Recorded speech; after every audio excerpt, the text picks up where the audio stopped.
Hello बच्चों, क्या हाल है आपके। आशा है आप लोग सकुशल होंगे। आज हम लोग पढ़ने वाले हैं कक्षा 9 गणित का पाठ संख्या 1, संख्या पद्धति। संख्या को हम लोग इंग्लिश में क्या कहते हैं, नंबर कहते हैं, और पद्धति को सिस्टम कहते हैं। तो नंबर सिस्टम पढ़ेंगे।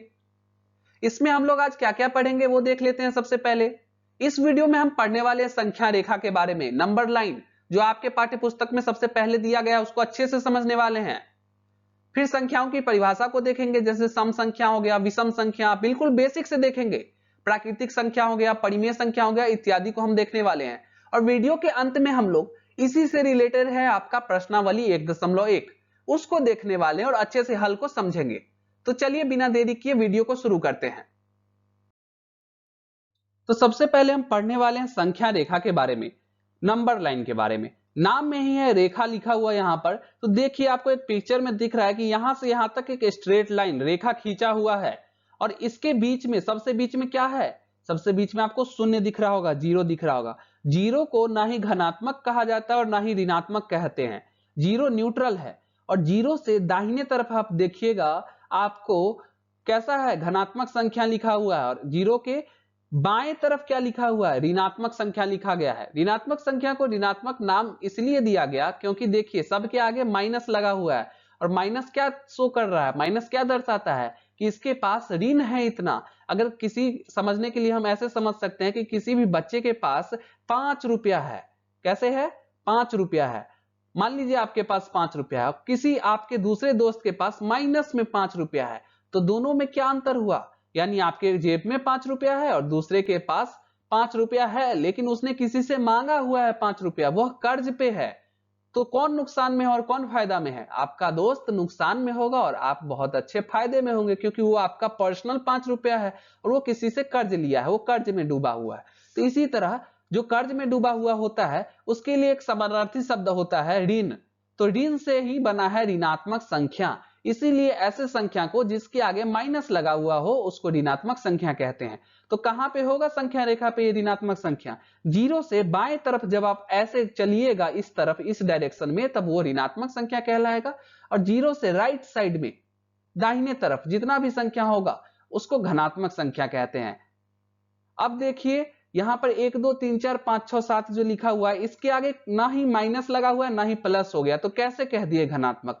जब कुछ नहीं लिखा हो, मान लीजिए 3 लेते हैं, 3 के आगे कुछ नहीं लगा हो, तो हम ऑटोमेटिक समझ जाएंगे कि इसके आगे प्लस लगा हुआ है, और इसको हम क्या समझेंगे, धनात्मक संख्या कहते हैं। यहां पे स्क्रीन पे कुछ लिखा हुआ आ रहा होगा, उसको हम पढ़ते हैं। हम कई तरह से संख्याओं को लिख सकते हैं। किसी भी संख्याओं को लिखने के लिए हम क्या करते हैं, इकाई, दहाई, सैकड़ा, हजार, 10,000, लाख, 10 लाख, करोड़, 10 करोड़ आदि तरीके से लिखते हैं। आपको मालूम होगा प्लेस वैल्यू आता है आप लोगों को। जैसे यहां पे एक एग्जाम्पल दे रखा है, उसको हम लोग देखते हैं।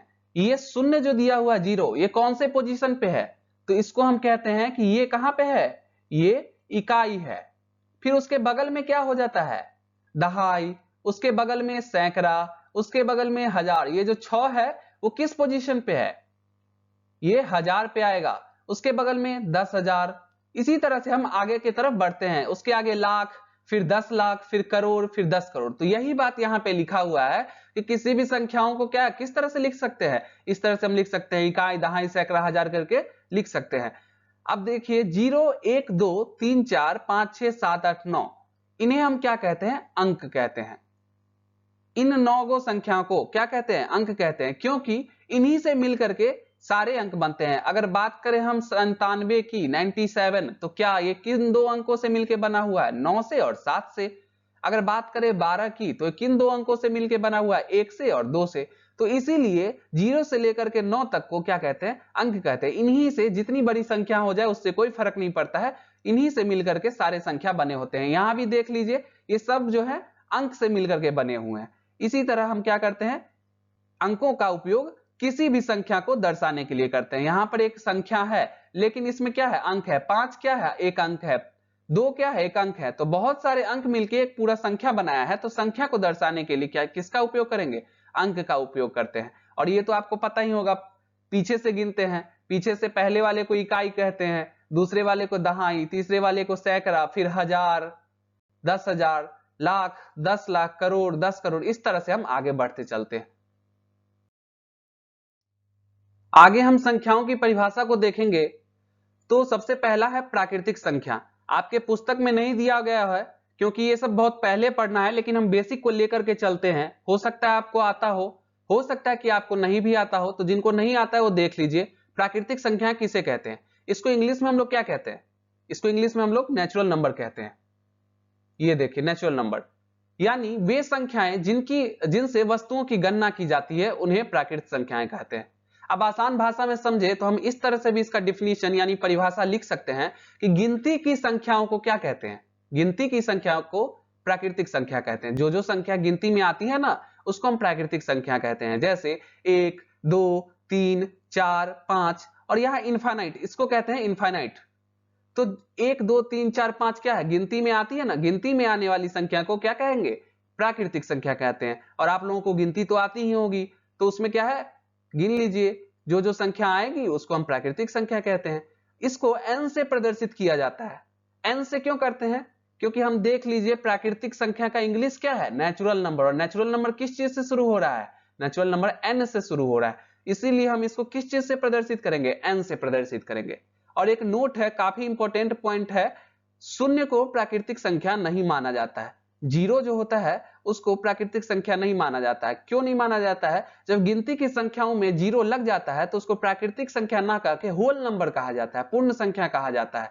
इसीलिए प्राकृतिक संख्या में ध्यान रहे कि अगर जीरो लिखा हुआ रहे तो वो एक प्राकृतिक संख्या नहीं हो सकता है। आगे है पूर्ण संख्याएं।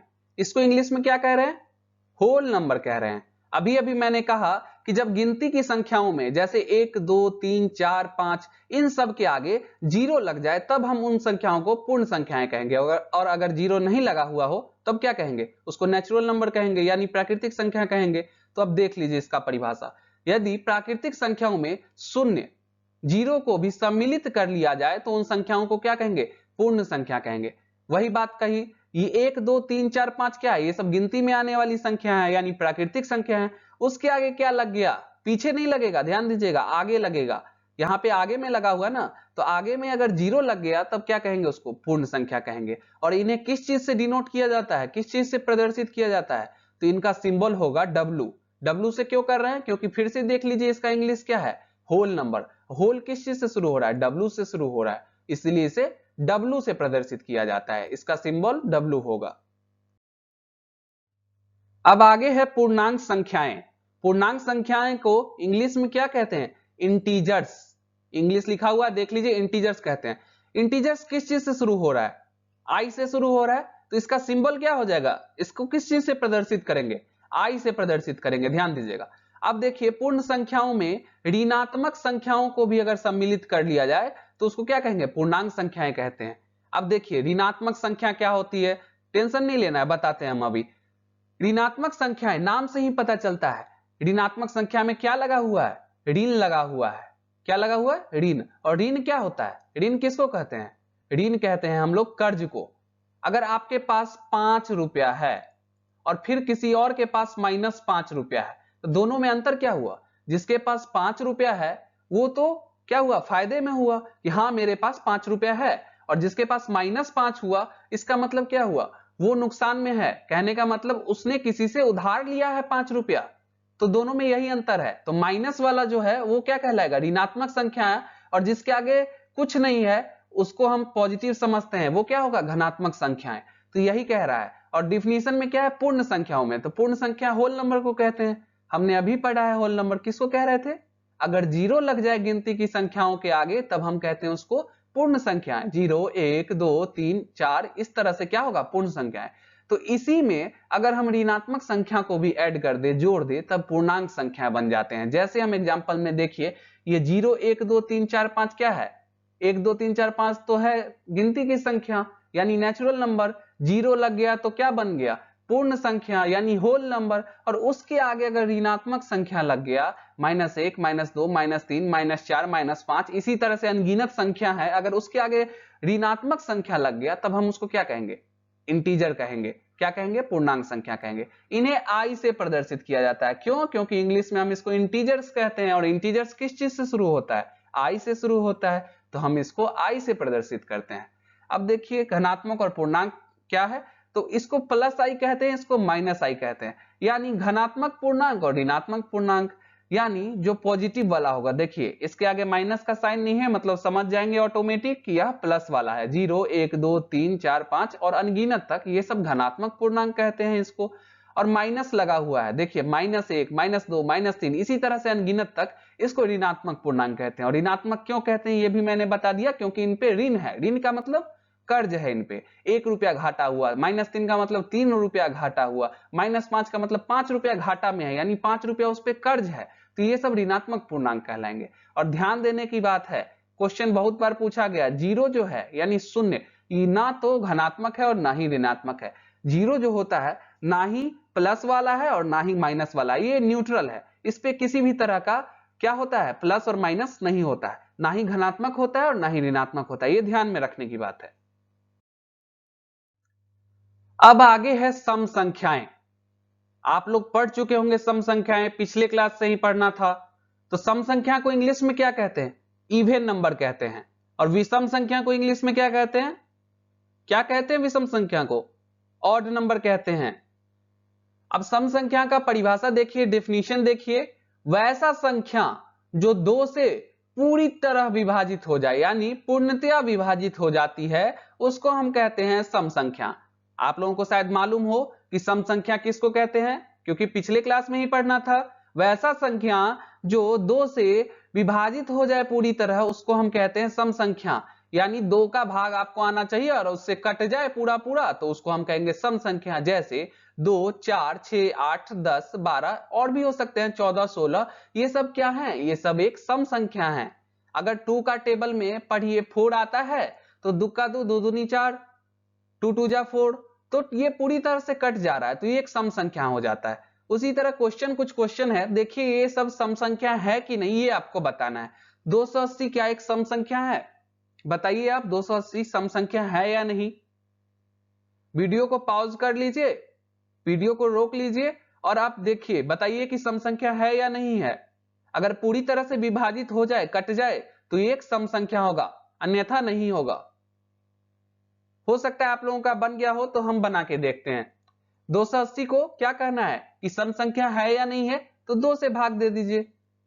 280, 2 1 जा 2, अब 8 आएगा, भाग तो आता ही आप लोग का, 2 4 जा 8, ये भी कट गया और 0, इधर 0 आ गया, यानी 140 इंटू 2, 280 आ रहा है। चेक करने का नियम है ये, 140 इंटू 2, अगर 280 आ रहा है तो ये हमारा भाग सही है, और 280 पूरी तरह से कट गया है, यानी देख रहे हैं लास्ट में 0 आ गया, पूरी तरह से विभाजित हो गया। इसका मतलब क्या कि ये एक सम संख्या है।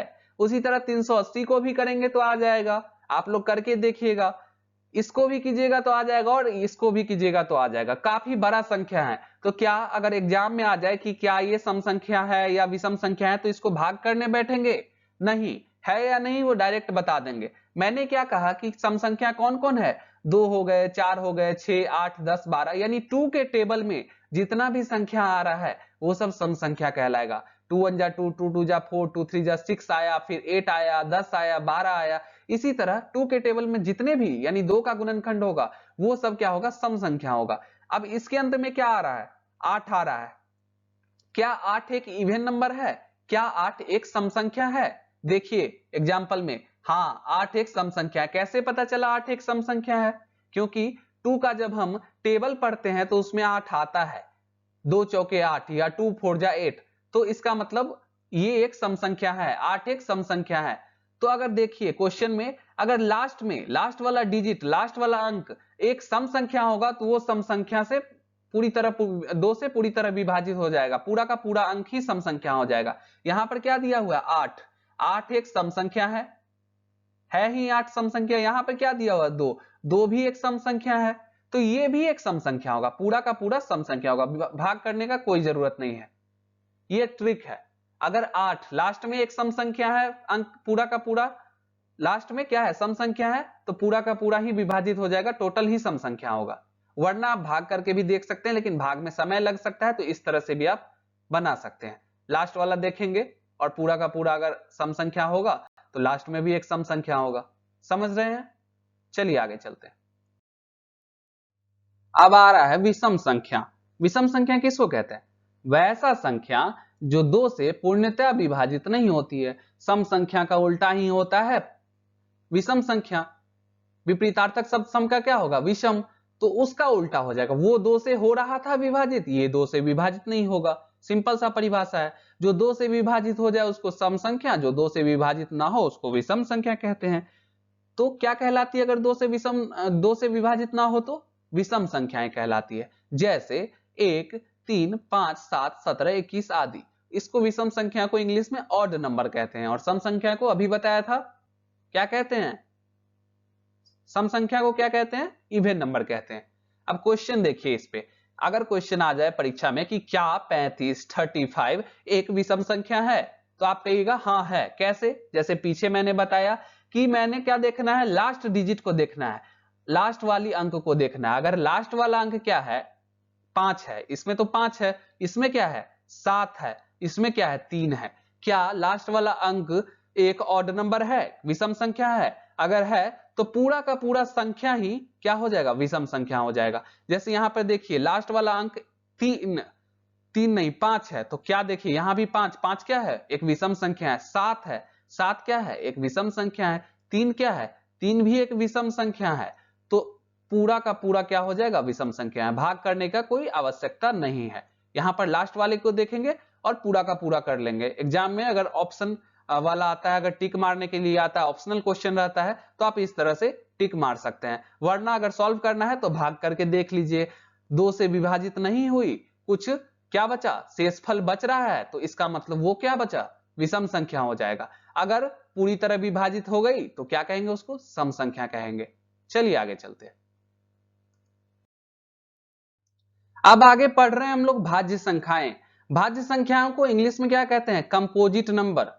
अगर आप लोग को ये सब आता है तो वीडियो को स्किप कर सकते हैं और आगे जाके लास्ट में प्रश्नावली 1.1 का हल कर सकते हैं, क्योंकि प्रश्नावली 1.1 में पूछा गया है कि क्या प्राकृतिक संख्या होल नंबर यानी पूर्ण संख्या हो सकता है। तो एक कथन टाइप का स्टेटमेंट सबको पूछा गया है। जब आपको डिफिनीशन ही नहीं मालूम होगा, परिभाषा ही नहीं मालूम होगा, तो प्रश्न बना के फायदा नहीं है। देखिए, पाठ खत्म करना इंपॉर्टेंट नहीं है, पाठ समझ के खत्म करना इंपॉर्टेंट है। इसीलिए हम लोग पूरी बेसिक से चलने की कोशिश कर रहे हैं। अगर आपको ये सब मालूम है तो अच्छी बात है। तो देखते हैं भाज्य संख्याएं। भाज्य संख्याओं को इंग्लिश में कह रहे हैं कंपोजिट नंबर। इसका परिभाषा क्या है? वैसा संख्या, गौर कीजिएगा, वैसा संख्या जिसका एक व स्वयं के अतिरिक्त कम से कम एक और गुणनखंड होता है, उसको हम लोग भाज्य संख्याएं कहते हैं। अब ये क्या बात हो गई? अब हम समझते हैं इसके एग्जाम्पल, यानी जैसे से 4 एक दिया हुआ है। अब 4 का देख लीजिए, यहां पर स्टेटमेंट क्या है? एक और स्वयं के अतिरिक्त कम से कम एक और गुणनखंड होना है। जैसे 4 का देख लीजिए, तो 1 से डिवाइड होगा 4, हाँ, 1 को 4 बार मल्टीप्लाई करेंगे तो 4 आता है, यानी एक गुणनखंड है 4 का। स्वयं से मल्टीप्लाई होगा, बिल्कुल होगा। 4 को अगर एक बार मल्टीप्लाई करेंगे तो 4 आता है, यानी स्वयं से भी गुना हो रहा है इसका, यानी स्वयं के अतिरिक्त अब इसके अलावा एक और गुणनखंड होना चाहिए। तो सोचिए इसका 4 जो है एक और किस टेबल में आएगा? 1 के टेबल में भी आ जाता है, 1 4 जा 4, 4 के टेबल में भी आ जाता है, 4 1 जा 4, और 4 जो है किसी और के टेबल में आ रहा है क्या? अगर आ रहा है तो वो कंपोजिट नंबर होगा। किसके टेबल में आ रहा है? 2 दूनी 4, 2 के टेबल में आ रहा है। तो देख लीजिए 4 क्या होगा? एक भाज्य संख्या होगा। क्यों? क्योंकि इसका एक भी है गुणनखंड, स्वयं से भी हो रहा है और दूसरा से भी हो रहा है। यही तो था इसका डिफिनीशन, परिभाषा, कि वैसा संख्या जिसका एक, तो एक तो है, स्वयं यानी खुद से भी हो रहा है, और स्वयं के अतिरिक्त कम से कम एक और गुणनखंड हो। तो एक और गुणनखंड कौन है 4 का? देखिए 2, कम से कम एक और गुणनखंड है 4 का, 2 से भी हो रहा है, तो इसीलिए एक भाज्य संख्या होगा, यानी कंपोजिट नंबर होगा। 12 का एक एग्जांपल और लेते हैं हम। 12 को लिए, 12 कैसा है? क्या 1 से डिवाइड होगा 12? हो जाएगा। 1 को अगर हम 12 बार गुना करते हैं तो 12 आ जा रहा है। अच्छा, तो अब आगे देखते हैं, 1 के अलावा खुद से डिवाइड हो रहा है, खुद से विभाजित हो रहा है, हो जाएगा। 12 को अगर हम एक बार गुना करते हैं तो 12 आ जा रहा है। 12 जो है वो खुद से विभाजित हो रहा है। अब उसके अतिरिक्त कम से कम एक और होना चाहिए, तभी वह भाज्य संख्या कहलाएगा। तो और क्या होगा? देखिए आप, कम से कम एक होना चाहिए, एक और। 2 के टेबल में भी 2 से भी ये विभाजित हो जाएगा, 2 के टेबल में भी आ रहा है। कैसे? 2 गुना 6 करेंगे यानी 2 6 जा 12। अब देखिए 2 है ना, 2 से भी विभाजित हो गया, इसलिए यह भाज्य संख्या कहलाएगा। कैसे? 1 से भी हो रहा है, खुद से भी हो रहा है, और खुद के अतिरिक्त किसी एक अन्य गुणनखंड से भी हो रहा है, कम से कम एक और गुणनखंड होना चाहिए, तब वह भाज्य संख्या कहलाएगा। तो कम से कम एक अन्य गुणनखंड है ना, 2। इसके अलावा किसी और से भी हो रहा है क्या? हाँ हो रहा है, 3 से भी विभाजित हो रहा है। 3 को अगर 4 बार मल्टीप्लाई कीजिएगा तो क्या हो जाएगा? 12। 3 इंटू 4 क्या होता है? 12, यानी 3 से भी हो सकता है।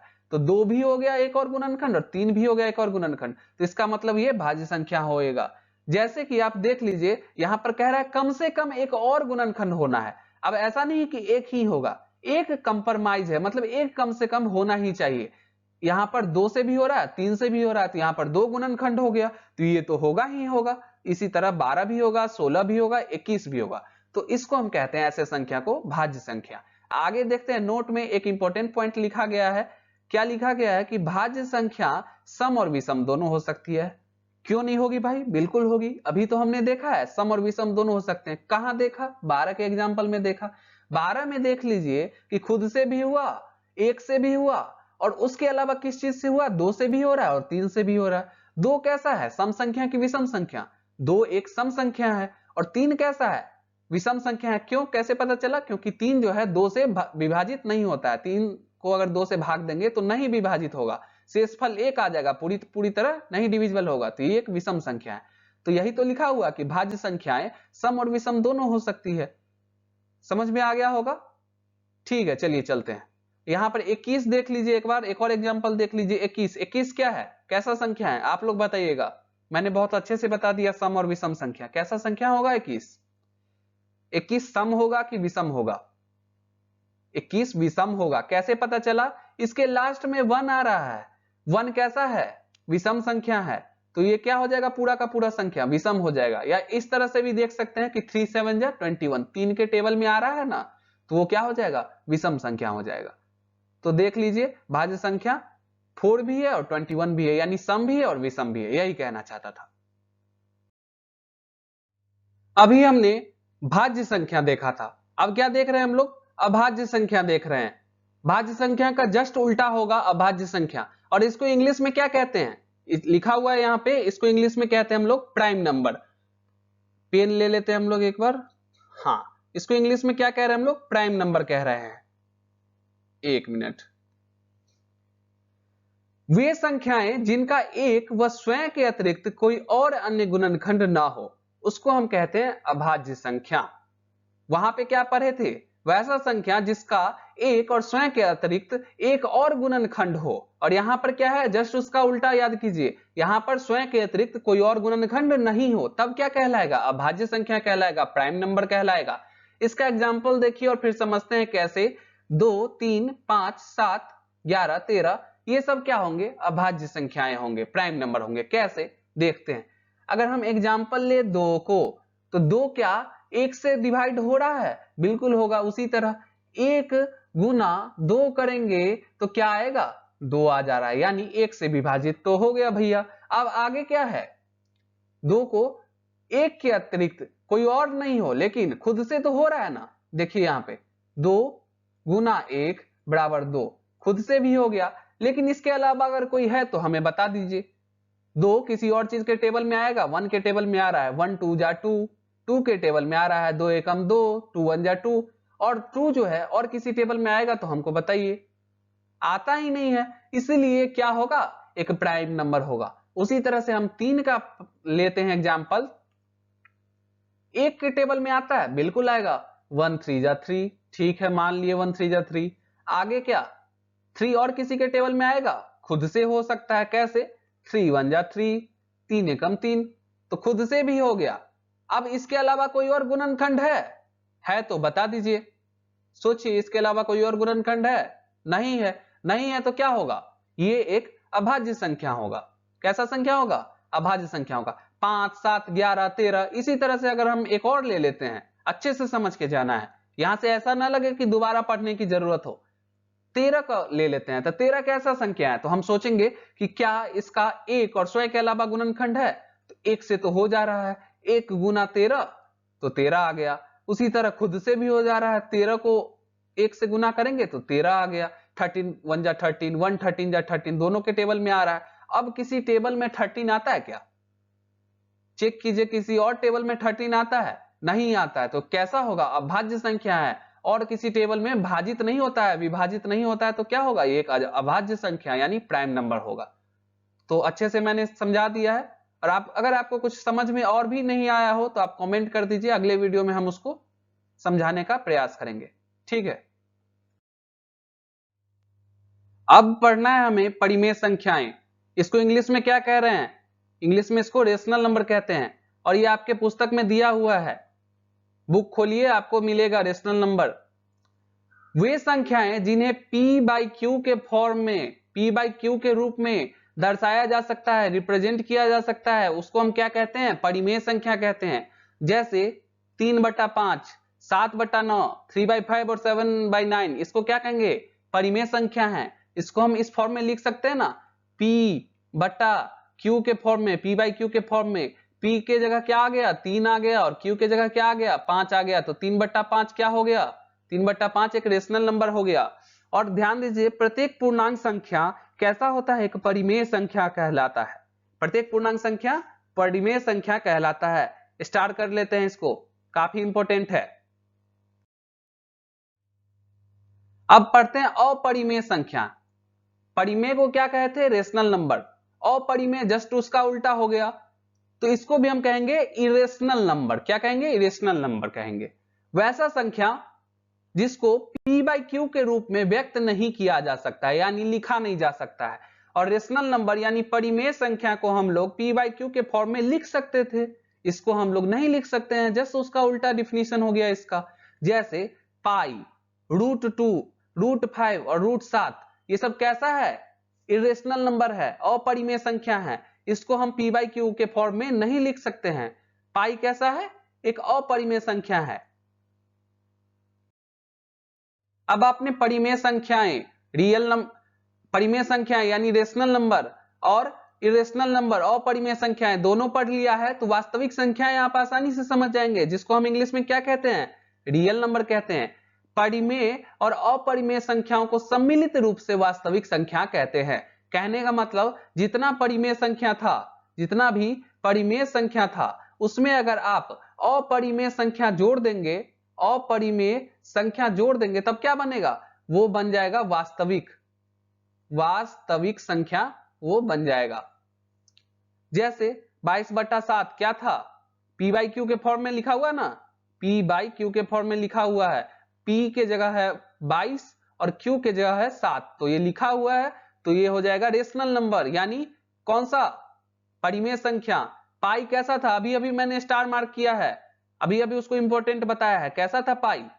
पाई एक अपरिमेय संख्या है। √2, √3, 21/5, ये सब क्या हो गया? ये सब वास्तविक संख्या हो गया। इसमें √2 क्या है और √3 क्या है? ये सब इरेशनल नंबर है, यानी कहने का मतलब अपरिमेय संख्या है। तो जब हम देख रहे हैं यहाँ पर एग्जाम्पल में कि परिमेय संख्या और अपरिमेय संख्या दोनों को मिला दिए तो क्या बना? वास्तविक संख्या बना। ये देखिए, पाई कैसा है? इरेशनल नंबर है, ये भी इरेशनल नंबर है, ये क्या है? रेशनल नंबर है, यानी परिमेय संख्या है। तो दोनों को मिला दिए है ना यहाँ पे, तो ये क्या हो जाएगा? रियल नंबर यानी वास्तविक संख्या हो जाएगा।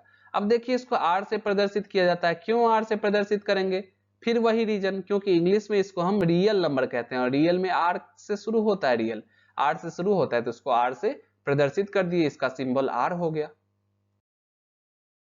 उदाहरण है अब आपके बुक में दिया हुआ, नीचे दिए गए कथन सत्य है या असत्य, ये बताने को कहा जा रहा है। यहां पर जो लिखा हुआ है, ये सत्य है या असत्य है, कारण के साथ अपना उत्तर देना है।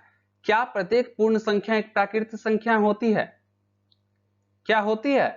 आप बताइए, क्या प्रत्येक पूर्ण संख्या, सारा पूर्ण संख्या एक प्राकृतिक संख्या होती है? ये कथन सत्य है या असत्य है? ये कथन जो है वह असत्य है। कैसे असत्य है? तो मैंने बताया था कि प्राकृतिक संख्या कौन कौन होते हैं। याद कीजिए, प्राकृतिक संख्या कौन कौन होते हैं? गिनती की संख्या को प्राकृतिक संख्या कहते थे, 1, 2, 3, 4, इसी तरह से अनगिनत प्राकृतिक संख्या हो जा रहा था। और अगर इसी प्राकृतिक संख्या के आगे में 0 लग जाए तब जाके पूर्ण संख्या का निर्माण होता था, तब हम इसको कहते थे कि ये पूर्ण संख्या है। तो क्या प्रत्येक पूर्ण संख्या प्राकृतिक संख्या होगी? नहीं। 1 2 3 4 तो होगा पूर्ण संख्या, 1 2 3 4 जो पूर्ण संख्या है वो तो हो जाएगा प्राकृतिक संख्या, लेकिन 0 एक प्राकृतिक संख्या नहीं है। 0 क्या है? पूर्ण संख्या में आएगा। प्राकृतिक संख्या तो 1 से शुरू होता है और पूर्ण संख्या किससे शुरू होता है? 0 से शुरू होता है। तो ये एक क्या है? गलत कथन है, असत्य होगा इसी वजह से। दूसरा है प्रत्येक पूर्णांक एक परिमेय संख्या होती है। क्या प्रत्येक पूर्णांक एक परिमेय संख्या होगी? दूसरा है कि क्या प्रत्येक पूर्णांक एक परिमेय संख्या होती है? सही है, ये बिल्कुल सही है। कैसे कि प्रत्येक पूर्णांक एक परिमेय संख्या होगी, उसको देखते हैं। जैसे कि आपको एक संख्या दे दिया है 5, 5 को हम लोग इस तरह से लिख सकते हैं कि नहीं, 5/1, 1 से अगर 5 को डिवाइड कीजिएगा तो 1 5 जब 5 आ जाएगा, फिर भी तो 5 ही आ रहा है, तो इसको हम इस तरह से लिख सकते हैं। तो यही तो था परिमेय संख्या का परिभाषा, जिसको हम P/Q के रूप में लिख सकते हैं, उसको हम कहते हैं परिमेय संख्या। तो P के जगह 5 लिख दिया और Q के जगह 1 आ गया, बात तो बराबर ही है। यानी 5 को हम 5/1 के रूप में लिख सकते हैं, इसीलिए क्या हो गया? पूर्णांक हो गया। प्रत्येक पूर्णांक एक परिमेय संख्या हो गया। तीसरा है प्रत्येक परिमेय संख्या क्या एक पूर्णांक होती है? प्रत्येक पूर्णांक जो है, प्रत्येक परिमेय संख्या एक पूर्णांक नहीं होती है। क्यों नहीं होती है? यहां देखिए एक एग्जांपल है 3/5, ये एक पूर्णांक नहीं है, ये एक पूर्णांक नहीं है, इसलिए कथन क्या हो गया? गलत हो गया। यहां पर दूसरा प्रश्न है, क्या है? 1 और 2 के बीच का सभी परिमेय संख्या ज्ञात करना है आपको। कैसे कीजिएगा? यहां पर 1 और 2 के बीच का कह रहा है परिमेय संख्या ज्ञात करने के लिए। कितना कह रहा है ज्ञात करने के लिए? 5 संख्या ज्ञात करना है। 5 परिमेय संख्या ज्ञात करने के लिए कह रहा है, तो सबसे आसान विधि क्या है कि जितना संख्या ज्ञात करने के लिए कह रहा है उसमें आप 1 जोड़ दीजिए। कितना आ गया? 6। अब 6 को हर लेकर के, कहने का मतलब 6 को डिनोमिनेटर में लेकर के और 1 और 2 को परिमेय संख्या के रूप में लेकर के आप चलिए। 1 को हमने परिमेय संख्या के रूप में लिखा और 6 को हमने हर में लिया। अब देखिए कि किससे ऊपर में जो है न्यूमरेटर में क्या डाले जो 1 आ जाए। क्या डाले? 6 डाल दे, 6/6 1 आ जाएगा। उसी तरह से आप 2 को परिमेय संख्या के रूप में लेकर के और 6 को हर में लेकर के चलते हैं। ऊपर में क्या डाले जो 2 आ जाए? 12 डाल दे, ये आपको सोचना पड़ेगा। 12 अगर लिखते हैं तो 6 2 जा 12, 2 से कट जाएगा और 2 आ गया, तो 12/6 और 6/6 इधर आया। यानी आपको 5 संख्या मिल गया। कैसे? 6/6 और 12/6 के बीच का 5 जितना भी परिमेय संख्या होगा उसको आप लिख देंगे। 6/6 के बीच का क्या हो जाएगा? 7/6। उसके बाद क्या हो जाएगा? 8/6। उसके बाद क्या होगा? 9/6। इसी तरह से 10/6 और 11/6। ये पांचों जो है वो आपका परिमेय संख्या होगा, जो आपको ज्ञात करने के लिए कहा गया था, जो आपको निकालने के लिए कहा जा रहा था 1 और 2 के बीच का। अगर देखिए 1 और 2 के बीच का 5 परिमेय संख्या कौन कौन है? 7/6, 8/6, 9/6, 10/6 और 11/6। निकल गया। कैसे निकला? कितना संख्या कह रहा था निकालने के लिए? 5 संख्या कह रहा था, तो 5 में 1 जोड़ लिए। यहीं पर अगर 6 संख्या कहता निकालने के लिए तो 6 में 1 जोड़ते, 7 कहता तो 7 में 1 जोड़ते। इसी तरह से आगे हम लोग चलते जाते और जोड़ करके क्या किए? जितना आया जोड़ने पे उसको हम हर में ले लिए, यानी डिनोमिनेटर में लिए, नीचे में लिख दिए, और 1 और 2 को क्या किए? परिमेय संख्या के रूप में ले लिए। और फिर यहां पे अपने मन से सोचे कि क्या डाले जो 1 आ जाए, तो 6 डाल दिए, तो 6/6 1 आ गया। यहां पर तो 6 लिए फिक्स है क्योंकि 1 और 5 को जोड़ने पे 6 आया। यहां पे क्या डाल दिया जाए जो 2 आए, तो 12 डाले। 12 डालने से क्या हो गया? 2 आ गया, 6 2 12। तो 6/6 और 12/6 के बीच में जितना भी आ रहा है वो सब परिमेय संख्या हो जाएगा, जैसे 7/6, 8/6, 9/6, 10/6 और 11/6। ये 5 परिमेय संख्या आपका निकल गया। इससे आसान विधि, इससे आसान टाइप क्वेश्चन को सॉल्व करने का और नहीं है। अब आपका प्रश्नावली 1.1 यहां से शुरू हुआ, उसका हल शुरू करते हैं हम। पहला क्वेश्चन है आपका, क्या 0 एक परिमेय संख्या है? क्या 0 एक रेशनल नंबर है? अगर है तो क्या आप इसे p बाई क्यू के फॉर्म में लिख सकते हैं, जहां p और q पूर्णांक हैं और q जो है नन जीरो होना चाहिए, q जीरो के बराबर नहीं होना चाहिए। इस तरह से लिखना है कि q जीरो के बराबर ना हो। तो देखते हैं हम लोग इसका आंसर। बिल्कुल बिल्कुल सही कहा है कि ये शून्य जो है एक परिमेय संख्या है। तो आप लिखिएगा हाँ, शून्य एक परिमेय संख्या है, बिल्कुल है शून्य परिमेय संख्या। और p बाई क्यू के रूप में लिख सकते हैं, बिल्कुल लिख सकते हैं। किस तरह से लिख सकते हैं? तो जीरो को हम लोग 0/1 लिख सकते हैं, जीरो को 0/1 के फॉर्म में लिख सकते हैं, जहां पर जीरो जो है किसके जगह पे है? p के जगह पे है, और q के जगह पे क्या है? 1 है, 1 है हमारा q के जगह पे। और क्या आगे कह रहा है क्वेश्चन में? p और q पूर्णांक है, बिल्कुल है, और q नन जीरो होना चाहिए, q जीरो के बराबर नहीं होना चाहिए। देखिए क्या यहां पर q जीरो के बराबर है? नहीं, q 1 के बराबर है। q के स्थान पे क्या आया है? 1 आया, और p के स्थान पे क्या आया है? 0 आया है। तो q जीरो के बराबर नहीं हुआ, q तो यहाँ पे 1 के बराबर है। तो इस तरह से हम लिख दिए, इसीलिए एक परिमेय संख्या होगा। हमारा दूसरा प्रश्न है कि 3 और 4 के बीच में 6 परिमेय संख्याएं ज्ञात करना है हम लोगों को। क्या करना है? 6 परिमेय संख्या ज्ञात करना है। तो इस तरह का प्रश्न हमने एग्जाम्पल में कर रखा है। तो क्या किया था? वहां पे 5 निकालना था, यहां पर 6 को निकालना है। तो सबसे पहले 6 में 1 जोड़ देंगे, कितना आ रहा है? 7 आ गया हमारा। अब 7 आ गया है तो 7 को हर लेकर के और 3 और 4 को परिमेय संख्या के रूप में लेकर के क्या करना है? काम करना है आगे। देखिए क्या किए, 3 को हमने लिखा परिमेय संख्या के जगह पे, बराबर 7 को लिया हमने हर के रूप में यानी डिनोमिनेटर के रूप में, और ऊपर में क्या ऐसे ले कि डिवाइड करने पे 3 आ जाए। यानी इस तरह से भी आप कर सकते हैं कि 7 इंटू 3 क्या होता है? 7 गुना 3 क्या होगा? 21 होगा। तो यहाँ पे 21 लिख लेंगे। और आगे है 4, तो 4 को आप लीजिएगा यहां पर और हर के रूप में लीजिएगा वापस से 7 को, क्योंकि 6 और 1 जोड़ने पे कितना आया? 7। और 7 और 4 को गुना कीजिए, कितना आएगा? 28। तो यहां पे आप 28 लिख दीजिए। अब 21/7 और 28/7 हमको मिल गया है। तो इन दोनों के बीच में 21/7 से लेकर के 28/7 से 7 के बीच में जितना भी परिमेय संख्या होगा वो ही तो होगा आंसर। देखिए कौन कौन आ रहा है? 22/7 आ गया हमारा आंसर, 23/7, 24/7, 25/7, 26/7, 27/7, इतना आ गया आंसर। देख लीजिए 6 निकला, 1 2 3 4 5 6 हमारा निकल गया। कौन सा? परिमेय संख्या।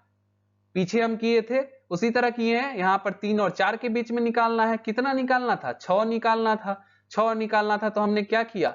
6 में 1 जोड़ दिया, एक अपने मन से जोड़ देना है। 6 में 1 अपने मन से जोड़े तो कितना आ रहा है? 7 आ गया। अब 7 आ गया तो 3 और 4 को क्या किए? परिमेय संख्या के जगह पे लिखे, यानी 3 बराबर इस तरह से लिख दीजिए, 3 बराबर नीचे में 7 लिख दीजिए। और क्या करेंगे? ऊपर में क्या आएगा हमको पता लगाना है, तो 7 और 3 को आपस में गुना कर दीजिए। तो क्या आ रहा है? 21 आ रहा है, तो 21 लिख दीजिएगा। उसी तरह 4 बराबर नीचे में वापस से 7 लिख दीजिए। 4 क्यों लिखे? क्योंकि क्वेश्चन में कह रहा है 4 और 3 के बीच में निकालना है। तो 4 बराबर 7 नीचे में लिख दिए, 4 इधर है तो दोनों को गुना किए तो क्या आया? 7 4 जा 28, तो इधर 28 आ गया। बस इन दोनों के बीच का जितना भी होगा 6 संख्या आया ना हमारे पास, वो परिमेय संख्या होगा। इस तरह से निकल गया तुरंत में। प्रैक्टिस कीजिएगा तो और फास्ट कर सकते हैं। आगे क्वेश्चन नंबर 3 है, उसको हम नेक्स्ट पेज में सॉल्व करते हैं।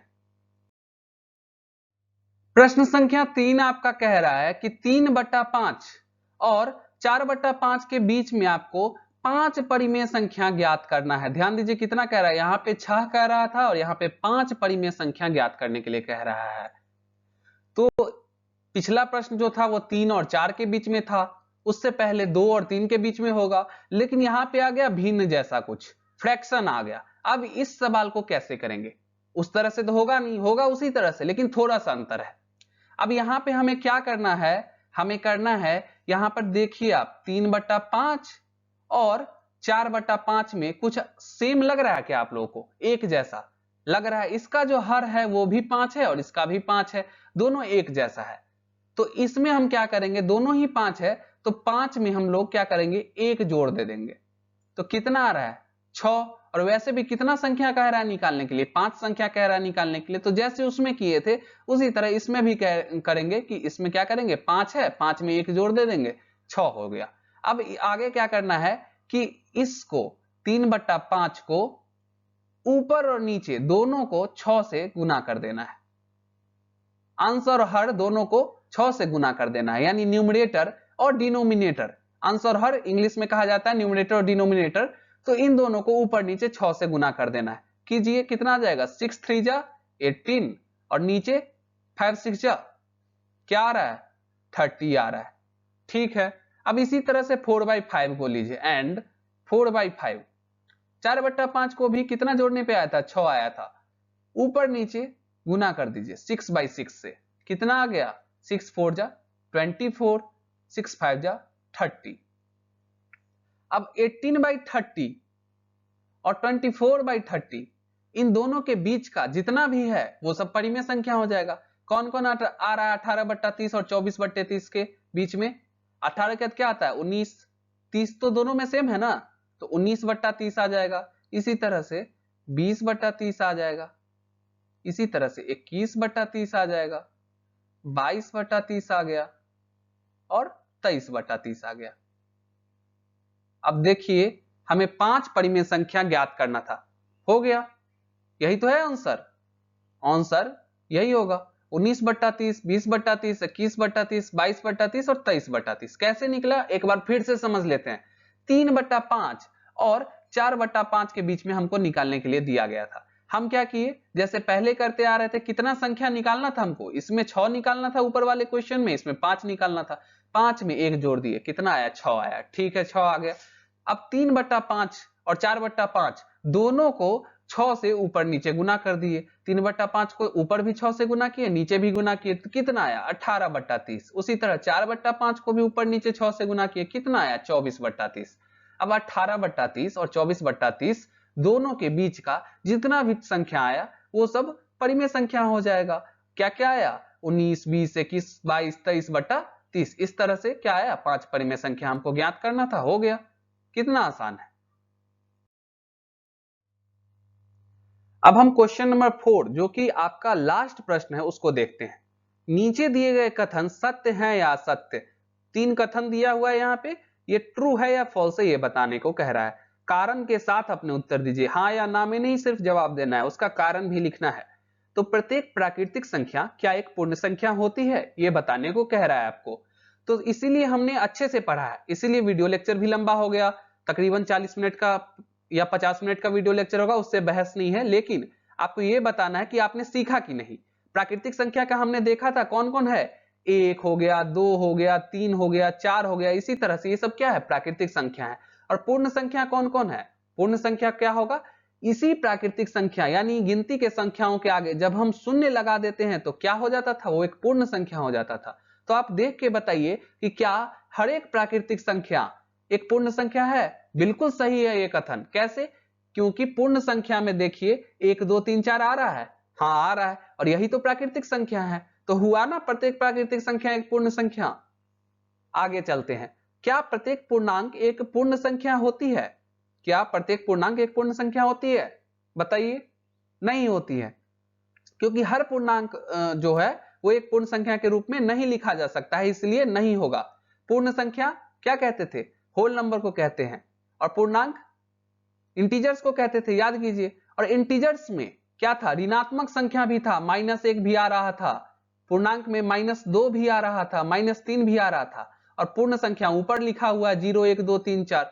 तो देखिए पूर्ण संख्या में कहीं भी ऋणात्मक संख्या का सम्मिलित किया गया है, नहीं किया गया है, इसीलिए नहीं होगा, यह कथन भी असत्य है। तीसरा देखिए, क्या प्रत्येक परिमेय संख्या एक पूर्ण संख्या होती है, क्या हर परिमेय संख्या रेशनल नंबर एक पूर्ण संख्या होती है, ये भी कथन आपका गलत है, असत्य कथन है। क्योंकि कुछ परिमेय संख्या ऐसे हैं जिसको हम पूर्ण संख्या के रूप में नहीं लिख सकते हैं। तो इसी के साथ आपका प्रश्नावली 1.1 का उत्तर समाप्त होता है। और आगे इसी तरह से आगे का कंसेप्ट भी समझेंगे और प्रश्नावली 1.2 का उत्तर भी करेंगे साथ साथ, और ये जारी रहेगा इसी तरह जब तक कि आपका सिलेबस खत्म ना हो जाए।